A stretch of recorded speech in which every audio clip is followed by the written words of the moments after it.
waa dhalinyaro isu tagay iskuna raacay sidii ay qayb uga qaadan lahaayeen bilicda caasimadda Garowe kuwaas oo shaqeeya xilliyada habeenkii si iska wax u qabsa waxaana habeen kasta laamiyada Garowe ka muuqda boqolaal dhalinyaro ah oo rag iyo dumar leh isla markaana wata hal ku dhiga waan awoodnaa dhalinyaro isxilqaantay weeyaan barnaamijkan wuxuu noo soo bilowday 25 bisha wali wuu socdaa wuuna socon doonaa insha Allah hadii Ilaahay yiraahdo ujeedadan kale ee hooyaan soo saarna dhalinyaro iska wax u qabso ku shaqeynaysa oo soo celinayna barnaamijkii dawladda Soomaaliya jirjiraahayd iska wax u qabso dhalinyaradan oo isugu jira arday iyo kuwa shaqeeya maalintii ayaa go'aansaday in habeen kasta ay laamiyada Garowe nadiifiyaan sidoo kalena qorshaystay dhireen iyo bilic kasta oo magaalo weyn ay u baahan karto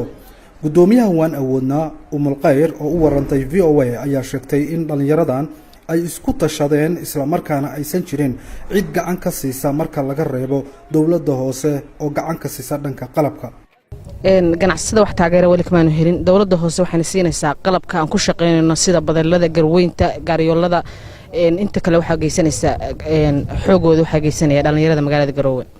gudoomiyaha degmada Xasan Maxamed Ciise Goodir iyo madaxda dawladda hoose oo iyagana qayb ka ahaa qorshahan si dhalinyarada u dhiirigeliyaan ayaa la arkaya iyagoo si la mid ah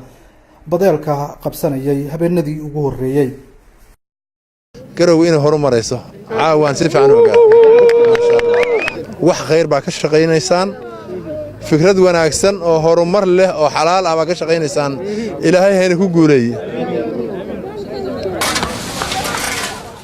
qorshahooda ayaa sheegeen inay gaarsiinayaan dhammaan magaalooyinka Soomaaliya si la mid ah magaalada Garowe oo ay hadda ka bilaabeen iyagoo xiriir badan oo dhanka baraha bulshada ah kula sameeyay dhalinyaro kala joogta magaalooyin kala duwan dalku maanta anigu inoo baahan yahay dalka aynu quruxsanno han noqdo Soomaaliya wax loo soo dalxiisto aad qurux badan sidii markii hore jiri jirtay dawladii hore Nuux Muuse Birjeeb VOA Garowe